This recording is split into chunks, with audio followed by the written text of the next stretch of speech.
जय हिंद दोस्तों, नमस्कार। मैं हूं भाग्यराज, आप सभी का स्वागत करता हूं मेरे अपने YouTube चैनल पर। जो मैं आज बात करने जा रहा हूं वो बहुत ही सीरियस है और बहुत सारे लोगों को ये चीज़ें आप इनसे जूझ भी रहे होंगे, क्योंकि मैं बहुत से बच्चों से मिलता हूं तो मुझे इनका प्रॉब्लम पता रहता है। तो मैं इसलिए आज आपको थ्रू, क्योंकि अब क्या पेपर हो गए हैं, अब आपको एक नए फंडे फिर से चालू करना है प्रिपरेशन। तो उसके लिए ये आप वीडियो, बहुत छोटी वीडियो होने वाली है, इसको आप ज़रूर देखिएगा कि मैं क्या बोलना चाह रहा हूँ।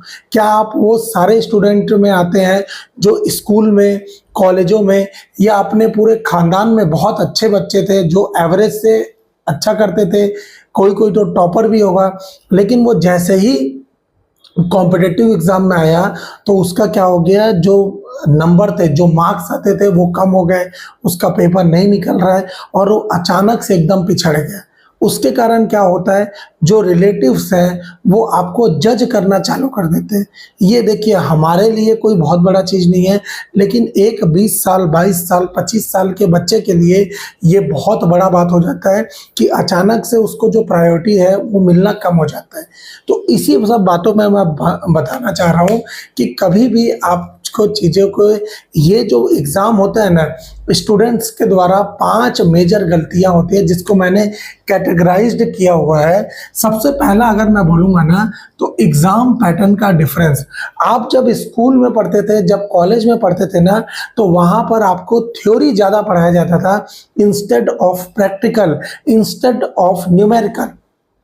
क्लियर है। और अब क्या हो गया, जब आप अचानक से कॉम्पिटिटिव एग्जाम में आते हैं तो यहाँ पर पैटर्न क्या हो जाता है, मॉक का पैटर्न हो गया, एमसीक्यूज का हो गया, न्यूमेरिकल आने चालू हो गए। तो इस चीज़ों में क्या हो गया, हमको एग्जाम पैटर्न के बारे में जानकारी नहीं मिला। तो शुरू से हमको थ्योरी में पढ़ाया गया, बाद में हम इसमें आ गए तो हम पहली बार में पछड़ गए। दूसरा बार क्या हुआ, हाई कंपटीशन। आपका जो कंपटीशन स्कूल लेवल पे होता था वो आपके आगे पीछे वाले मोहल्ले के लड़के लोग से होता था या कोई लड़की लोग से भी हो जाता था। मैं ये गर्ल्स और बॉयज दोनों का बात कर रहा हूँ कि ये दोनों का कंपटीशन आसपास के क्षेत्र से ही होता था। लेकिन जैसे ही आप कॉम्पिटिटिव एग्जाम में आए, अगर आप स्टेट लेवल का एग्जाम दे रहे हैं तो एक पूरे स्टेट का, अगर आप सेंट्रल लेवल का एग्जाम दे रहे हैं तो पूरे इंडिया के बच्चे आपसे कंपटीशन में आ जाते हैं। क्लियर हो रहा है। तो इस चीजों में हमको ये चीजें कोई बताया नहीं था। तीसरा number, lack of right strategy. ये मैंने अपना पॉइंट बनाया है, आपको भी कुछ लगता है तो मुझे कमेंट सेक्शन में जरूर बताइएगा, क्योंकि ये सारे बच्चों के लिए। राइट स्ट्रेटजी का मतलब है कि हमको ये पता ही नहीं है कि पढ़ना कैसे है। हमारे पास सिलेबस इतना लंबा है, 100% का पूरा सिलेबस होगा। क्या हमारे पेपर में 100% क्वेश्चन पूछता है क्या? कभी नहीं पूछता, कभी नहीं। आपका एक भी पेपर में कभी 100% सिलेबस पूछेगा ही नहीं। एक पेपर में कम से कम, मैं आपको बता दे रहा हूँ, 35 से 40% क्वेश्चन ऐसे होते हैं ना जिनका आना तय होता है, मतलब होगा ही, आप उसको रोक नहीं सकते। आपको मेंसुरेशन से क्वेश्चन आएगा, फिक्स है। आपको बेलन शंकु से क्वेश्चन आएगा, फिक्स है। आपको ट्रिग्नोमेट्री में ऊंचाई एवं दूरी से क्वेश्चन आएगा, फिक्स है। तो हम उस टॉपिक को सबसे ज्यादा प्रैक्टिस करके स्ट्रॉन्ग क्यों नहीं कर लेते? क्लियर हो रहा है। बिना उसके पेपर बनेगा ही नहीं। कुछ टॉपिक होते हैं तो हमको स्ट्रेटजी मालूम होना चाहिए कि किस टॉपिक को मेरे को सबसे ज्यादा पढ़ना है और किस टॉपिक को मेरे को ज्यादा नहीं, अगर नहीं समझ आ रहा है तो मैं उसको ड्रॉप कर सकता हूँ। क्लियर। इससे आप एग्जाम रिलेटेड क्वेश्चंस को ज्यादा कवर कर पाएंगे। क्लियर है। ध्यान रखिएगा हमेशा मेरी बात, स्ट्रेटजी हमेशा आपके मेहनत से ज्यादा अच्छा रिजल्ट देती है। आपके कॉम्पिटिटिव एग्जाम में स्ट्रेटजी इंपॉर्टेंट होता है इंस्टेड ऑफ मेहनत। मेहनत तो करना ही है, लेकिन राइट डायरेक्शन पे, तब आपको रिजल्ट मिलेगा। ठीक है। चौथा नंबर है टाइम मैनेजमेंट। ये मैंने बनाया है टाइम मैनेजमेंट कि कोई भी स्टूडेंट, आपके भी यहाँ पे बहुत सारे पॉइंट होंगे कि मैं पढ़ता हूँ लेकिन मेरे से समय पे क्वेश्चन नहीं बनता है। उसका सबसे बड़ा रीजन है बेटा, आप कभी भी मॉक नहीं लगाते। मॉक का मतलब है कि आप कभी भी टेस्ट ज्वाइन नहीं करते, टेस्ट नहीं देते। क्योंकि आप सिर्फ पढ़े जा रहे हैं, कभी टेस्ट दे ही नहीं रहे हैं, तो उससे क्या होगा, आपको समझ ही नहीं आएगा कि 60 मिनट में आपको कितने क्वेश्चन बनाना है। जैसे मैं रेलवे एएलपी का बात करूं तो 60 मिनट में 75 क्वेश्चन, मैसिव डिफरेंस है, समझ रहे हैं? तो उस चीज़ों में क्या होता है, बच्चे जो अच्छा पढ़ने वाले रहते हैं वो भी पछड़ जाते हैं, क्योंकि वो उस लेवल पे क्वेश्चन को बना के नहीं देखे हैं। क्लियर है? अभी लोको पायलट का फिर से फॉर्म आया हुआ है, तो आने नहीं आया तो अभी चालू भी हो जाएगा, तो आप भरिएगा उसको। तो ध्यान रखिएगा, आपको टेस्ट देना जरूरी है, इसी से आपका टाइम मैनेजमेंट होगा, ठीक है। और नेक्स्ट जो है, मैं इसको लगाया हूं over thinking and stress. Over thinking का मतलब है कि हम हमेशा भविष्य को लेकर बहुत टेंशन में रहते हैं कि अरे यार मेरा नहीं होगा तो, मैं अगर फेल हो गया तो मैं क्या करूंगा, मेरे घर वाले क्या बोलेंगे, वो बगल में जो जिसको मैं इंप्रेस करने के लिए पढ़ रहा हूँ वो क्या बोलेगी। अरे भाई छोड़ दो वो सब, एक दिमाग में तुम कितना टेंशन लेके पढ़ाई करोगे।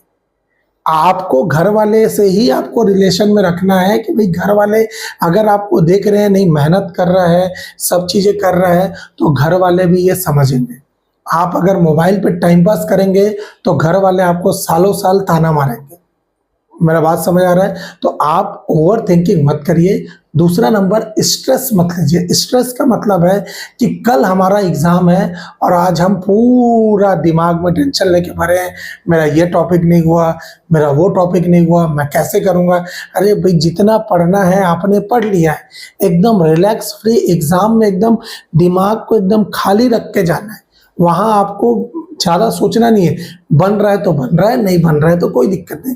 कितने बच्चों को पसीना आ जाता है, हाथ कपकपाने लग जाता है, जो सीरियस बच्चे रहते हैं उनका बात कर रहा हूँ। जो एकदम लफड़जू बच्चे हैं उनके बारे में तो बोलने का जरूरत ही नहीं है, वो ज्यादा बिंदास रहते हैं। लेकिन जो सीरियस बच्चे हैं, जो कुछ करना चाह रहे हैं, जिनको लगता है नहीं मेरा यही एक डायरेक्शन है, इसी से मैं अच्छा कर सकता हूँ, ये वीडियो मैं उनके लिए बोल रहा हूँ। क्लियर हो रहा है? स्ट्रेस बिल्कुल ना ले। और ये जो 6वां नंबर है ना, ये मैं अपने से डाला हूं, डीप प्रिपरेशन। ये बहुत इंपॉर्टेंट है। आप बोलेंगे ये क्या ऐसा डीप प्रिपरेशन, ये आपको कहीं किसी बिंदु पर नहीं मिलेगा। ये मेरा पढ़ाने का, ये मैं इतने सालों से पढ़ा रहा हूँ, इतने साल बच्चों से जुड़ा हुआ हूँ, इतने बार पेपर दिया हूँ, तो ये मेरा पॉइंट है, मैं आपको बस इससे शेयर कराना चाह रहा हूँ। देखिए, डीप प्रिपरेशन का मतलब है आपको अपने एग्जाम के बारे में मालूम होना चाहिए कि आपका एग्जाम है क्या। आप टेक्नीशियन का पेपर भरे हैं और प्रिपरेशन आईआईटी लेवल का कर रहे हैं, तो ये गलत है। इसी को मैं बोल रहा हूँ डीप प्रिपरेशन का नॉलेज। क्लियर है? आप एमपी का मान लीजिए आईटीआई ट्रेनिंग ऑफिसर का पेपर भर रहे हैं, आपको ये मालूम होना चाहिए कि ट्रेनिंग ऑफिसर का काम क्या होता है। जो बच्चे आते हैं आईटीआई में उसको ट्रेन करना, ना कि उसको थ्योरी पढ़ाना। थ्योरी के लिए उसके लेक्चरर टीचर लोग हैं, आपको जाकर उसको मोटर दिखाना पड़ेगा, मोटर की वाइंडिंग दिखाना पड़ेगा, आपको जाके पूरा जनरेटर दिखाना पड़ेगा, ट्रांसफार्मर के एक एक पार्ट्स को बताना पड़ेगा, पूरा प्रैक्टिकल नॉलेज ही आपको उसको देना है। तो आपको नहीं लगता कि पेपर में प्रैक्टिकल चीजें आपसे पूछा जाएगा, और जब ये प्रैक्टिकल चीजें पूछा जाएगा तो बच्चों के ऊपर एक अलग से एक वो भाव आ जाता है कि सर हमको तो पता ही नहीं था, अचानक से प्रैक्टिकल क्वेश्चन पूछ रहा है।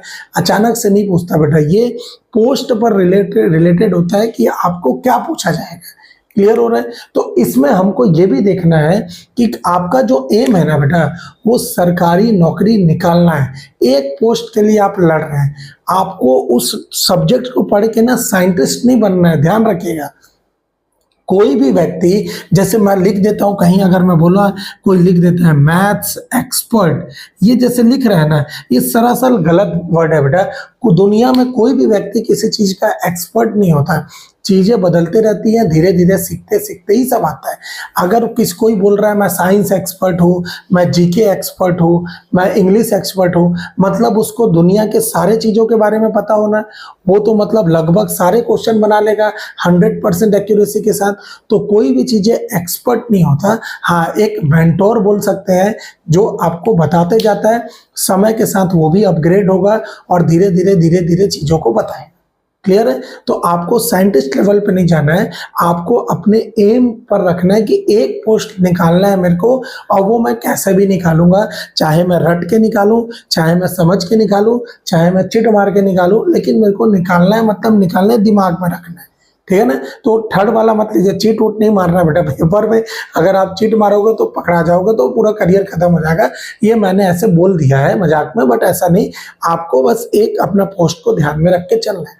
इन 6 पॉइंट्स को आप अपने आने वाले पेपर में जरूर उसको एनालाइज करना बेटा, ये आपको बहुत जरूरी है।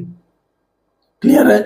अब जो बच्चे का मोरल डाउन हो जाता है ना, उनके लिए बोल रहा हूँ कि ये सब चीज़ों में क्या होगा, अगर कोई टॉपर बच्चा है ना, तो वो इतना पेपर दे दे के हार जाएगा कि अब उसको मैं बोलूँगा ना कि चल बेटा 2 into 2 क्या होता है, तो उसका मोरल इतना डाउन हो जाएगा कि वो 4 आंसर ला देगा, लेकिन फिर भी वो ना चेक करने में डरेगा कि मेरे 4 ऑप्शन में मैच हो रहे हैं कि नहीं। जैसे मैं आपको कुछ एक एग्जांपल बोलता हूँ, मैंने कहा 32 इंटू, मैं बोल देता हूँ, मान लो मैं 10 बोल दिया, तो ये आ गया आंसर आपका 320। उसका भी, उस बच्चे का भी आंसर 320 आ जाएगा। लेकिन जब मैं ऑप्शन बोलूंगा A B C D, और यहाँ मान लो मैं बोला 310, मैं बोला 315, 319, और यहाँ नन ऑफ द अबव बोल दूंगा ना, तो वो घबरा जाएगा, बोलेगा मैं गलत तो नहीं कर दिया हूँ। वो इस चीज के लिए वापस फिर से बनाना चालू करेगा कि मेरा कहीं तो गलती तो नहीं हो गया है। उसको मालूम है कि मेरा answer none of the above आ रहा है, लेकिन उसका सेल्फ कॉन्फिडेंस इतना डाउन हो गया है कि वो सही आंसर बना के भी गलती कर देता है। तो यही चीज मैं आपको बोलना चाह रहा हूं, ये होता है स्ट्रेस, ये है स्ट्रेस का मीनिंग। क्लियर हो रहा है? और मैं सभी पेरेंट्स से भी यही बोलना चाहूंगा कि अपने बच्चों पर विश्वास रखें, वो जो भी कर रहे हैं। आप एक बच्चा प्रिपरेशन के टाइम ना पूरे अपने दोस्त लोग से कट जाता है, आप ये मानते हैं? आपके दोस्त लोग कहीं ऐश कर रहे होंगे बढ़िया, कहीं जाके शाम में घूम फिर रहे होंगे, आप घर में बैठ के पढ़ाई कर रहे हैं। उस चीज़ों से क्या होता है, आप दोस्त से, परिवार से, सबसे कट गए, और आपका रिजल्ट ही नहीं आ रहा है, तो आप ही के परिवार वाले क्या है, आपको बोलना चालू कर देंगे। तो भाई मैं पेरेंट्स से भी यही बोल रहा हूँ कि उस बच्चे का आपके अलावा कोई नहीं है, आप उसको सपोर्ट करेंगे तो बच्चा आज नहीं कर पा रहा है, लेकिन 6 महीने बाद, 1 साल बाद वही बच्चा आपको रिजल्ट देगा, इसका गारंटी मैं लेता हूँ। क्लियर है? तो मैं कभी भी किसी भी बच्चे को कभी उसके प्रिपरेशन से जज नहीं करता बेटा, कि मेरे को मालूम है कि हर एक बच्चा अपने में इंपॉर्टेंट होता है, हर एक बच्चा स्पेशल होता है, अपने टाइप से वो प्रिपरेशन करेगा, और अगर वो राइट डायरेक्शन पे करेगा तो उसका रिजल्ट जरूर आएगा। ठीक है? मेरी बातों से अगर किसी को बुरा लगा या कुछ भी ऐसा दिल दुखा, तो मैं उसके लिए क्षमा प्रार्थी हूँ, लेकिन ये चीज़ें फैक्ट है बेटा। आप इस लेवल का प्रिपरेशन कर रहे हैं, आपको सच्चाई मालूम होना जरूरी है कि कहाँ आप में गलतियाँ हो रही है। और मेरा as a teacher, as a mentor, मेरा यही धर्म है कि मैं आपको ये सारी चीज़ें का समय समय पे अवगत कराते जाऊँ। क्लियर है? आप अभी देखिएगा बेटा, पैटर्न पूरा चेंज हो गया है। जो भी एग्जाम में रहा, पहले अरिथमेटिक सेक्शन के बहुत क्वेश्चन आते थे, अब क्वेश्चन सीधा चेंज होके किस में हो गया है, एडवांस में हो गया है। तो एडवांस मैथ्स के बहुत सारे क्वेश्चन आते हैं, जैसे ट्रिग्नोमेट्री, ज्योमेट्री, मेंसुरेशन, ये सब जो हम लोग पढ़ते थे, जो स्कूल में हम लोग को टफ लगता था, अब ये सब चीज़ों पर हम लोग ज़्यादा फोकस करना है। क्लियर हो रहा है? तो बने रहिए मेरे साथ वीडियो पे। मैं अभी आरआरबी जेई के आपको ट्रिग्नोमेट्री, मेंसुरेशन सभी के क्वेश्चन कराऊंगा। आराम से बस बैठ के बस वीडियो को देखिए, एंजॉय करिए। जिस फैकल्टी से आप पढ़ते हैं उन्हीं को पढ़िए, लेकिन बार बार प्रैक्टिस करिए। ठीक है ना? क्योंकि जो रिजल्ट है ना, वो बार बार रिविजन और प्रैक्टिस का ही एक इफेक्ट है, जिसको हम रिजल्ट बोलते हैं। क्लियर हो रहा है? तो बिल्कुल ये ध्यान रखिएगा। मिलते हैं अगले वीडियो में। अगर इनमें से ये जो पॉइंट्स मैंने लिखा है ये आपके साथ भी हो रहा होगा, तो मुझे कमेंट सेक्शन में जरूर बताइएगा। Thank you so much. जय हिंद, जय भारत।